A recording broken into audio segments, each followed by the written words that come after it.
ini jawaban duanya, terus dia penilaian ketiga. Nah, dia kan nyimpannya tuh kayak gini. Jadi kayak misalkan kita kan inisiasi ini dulu kan. Inisiasi ini sama user ini kan. Ya dong. Nah, dia kan ngasih outputnya ke sini. Nanti inputnya ini akan disimpan lagi di informasi message-nya buat historical conversation. Ini. Terus dia lakuin yang hal sama, nanya lagi ini yang kedua. Terus ini jawabannya dibalikin lagi disimpan.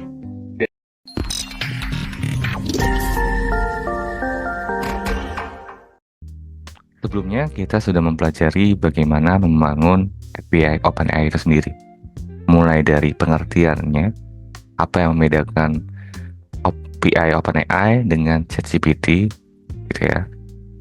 Di sesi kali ini kita akan masuk lebih ke aplikatif dari penggunaan API OpenAI, di mana kita akan masuk ke completion API OpenAI itu sendiri.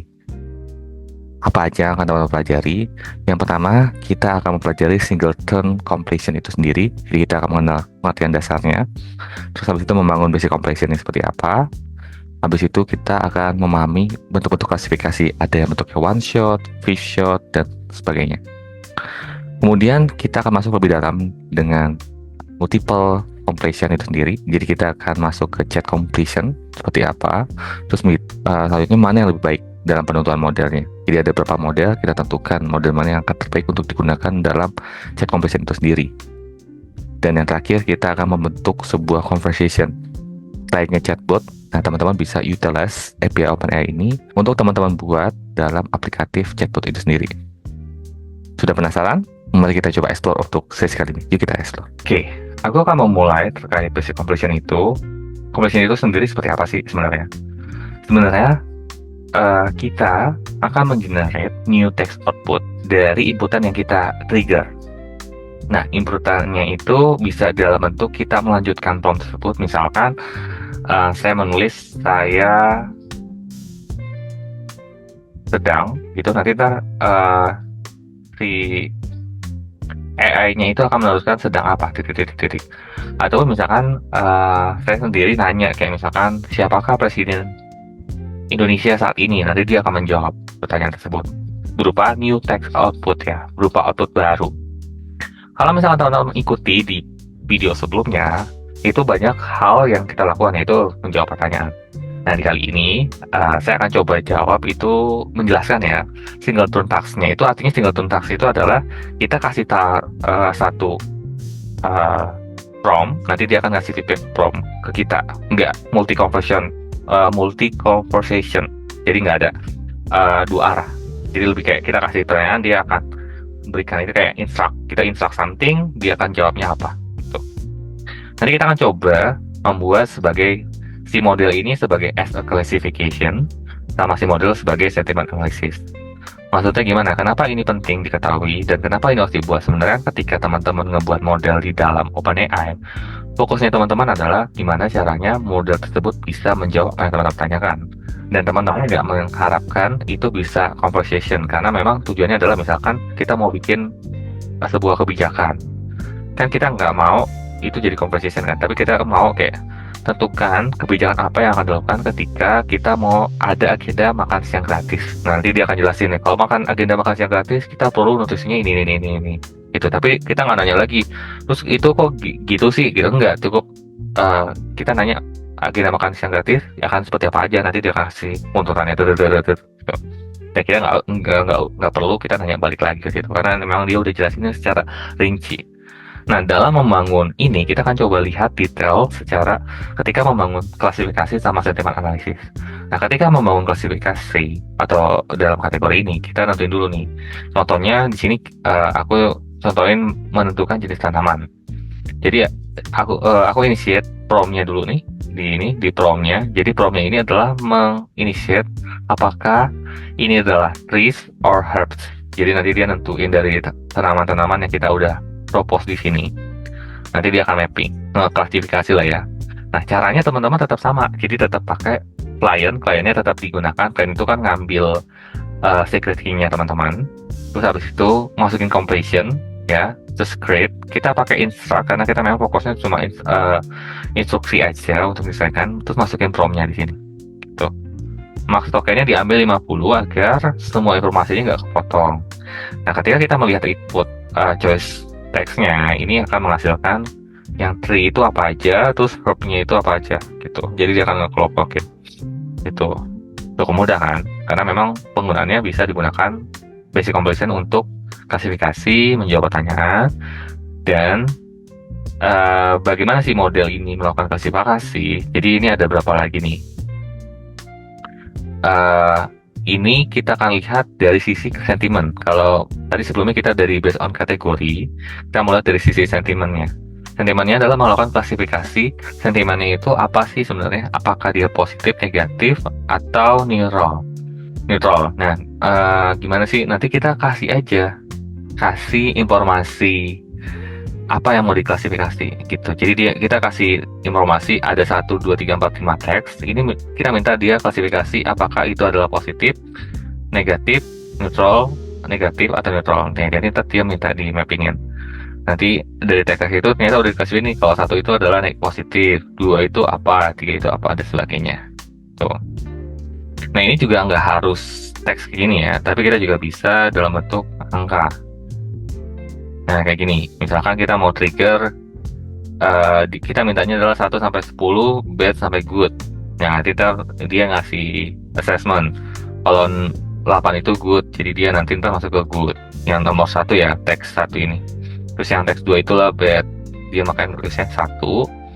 Terus 3 itu average, 2 itu bad, 6 itu bad, gitu. Nah, itu contoh-contoh implementasi dari basic composition. Teman-teman bisa lakukan hal yang sama.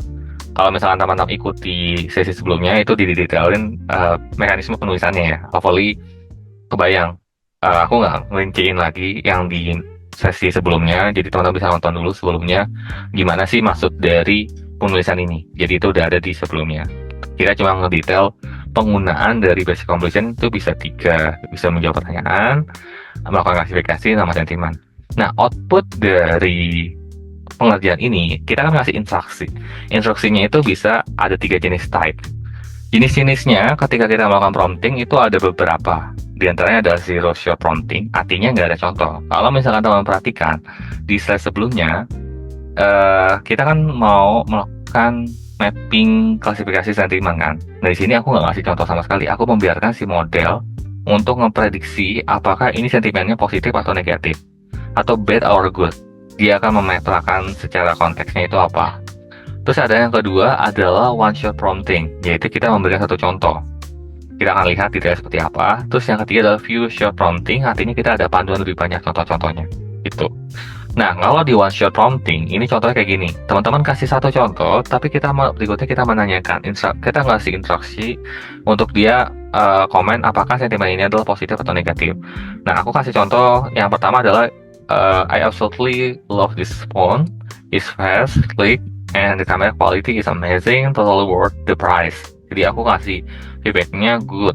Nanti ntar aku minta yang kedua, dia kasih komen, ternyata dia kasih komennya bad, seperti ini. Itu kita kasih contoh 1 untuk ngeprediksi berikutnya.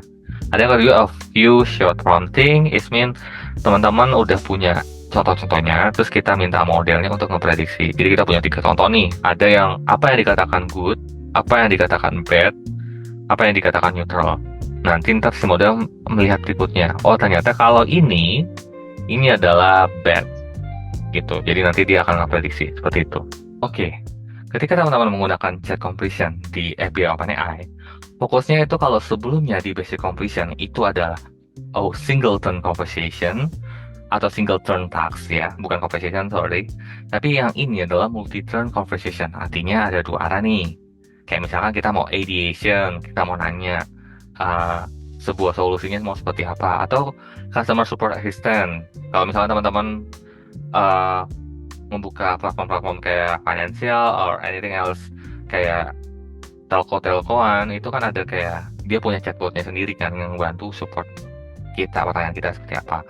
Yang ketiga adalah personal tutor, habis itu write code gitu. Nah, chat compression ini juga bisa nggak menutup kemungkinan ketika mau digunakan sebagai single turn task-nya.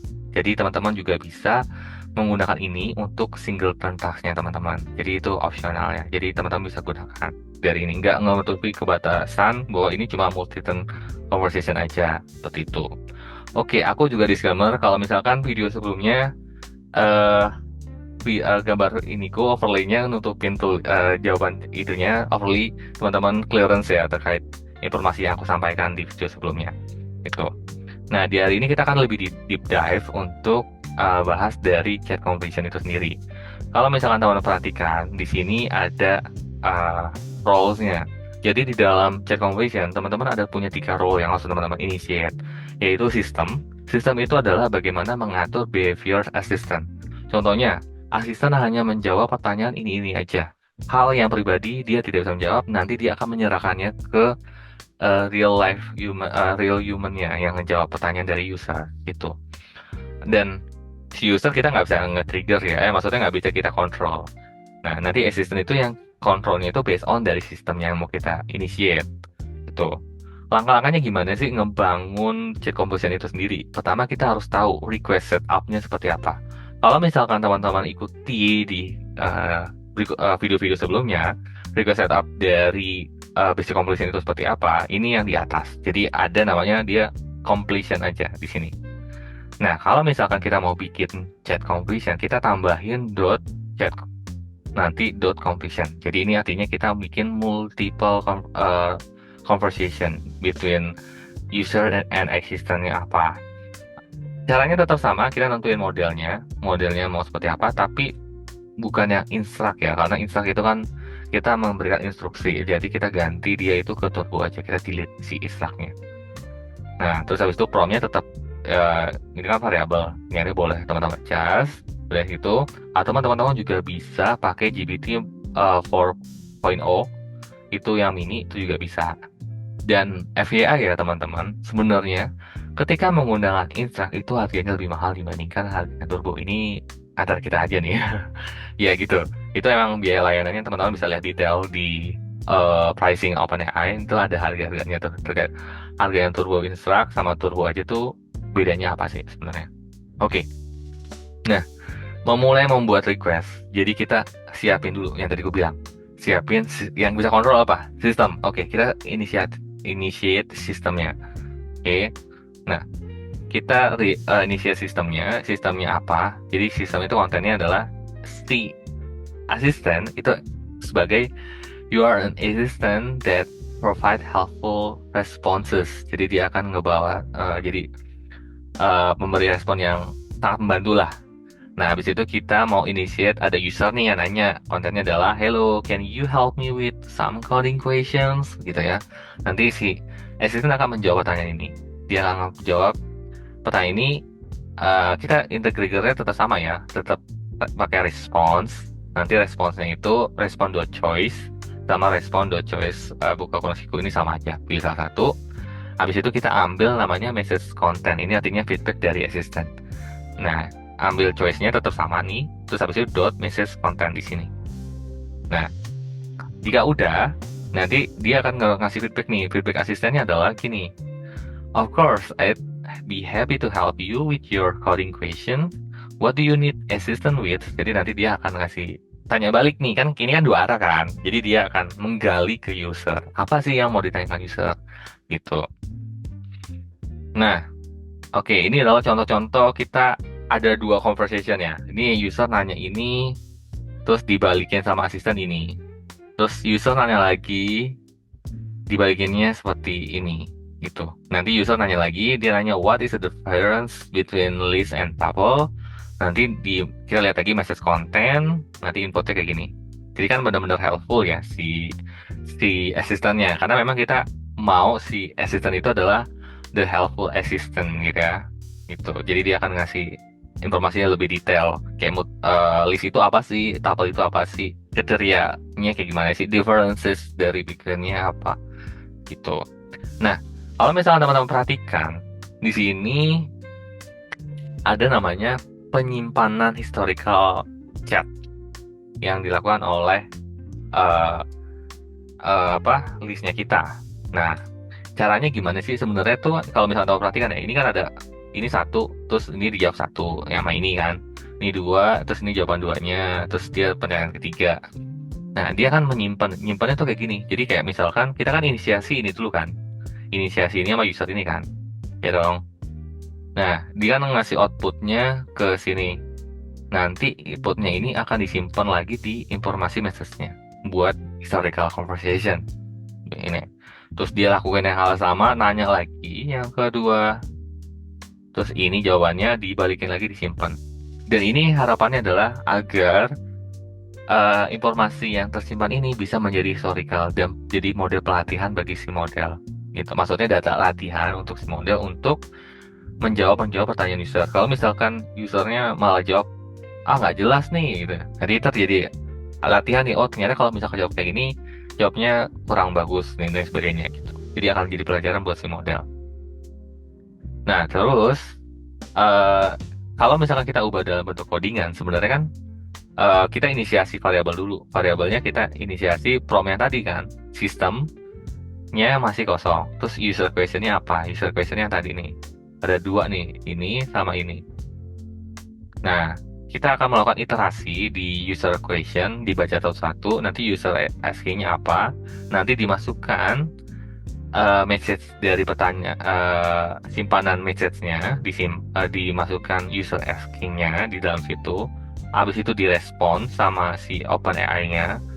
Nah, hasil responnya itu disimpan sebagai assistant answer, dan itu disimpan di message, gitu. Dan ini akan dilakukan berulang-ulang sampai pertanyaan-pertanyaan dari usernya itu kejawab, dan itu bisa menjadi database-nya kita ketika menjawab dari sisi ke usernya gitu.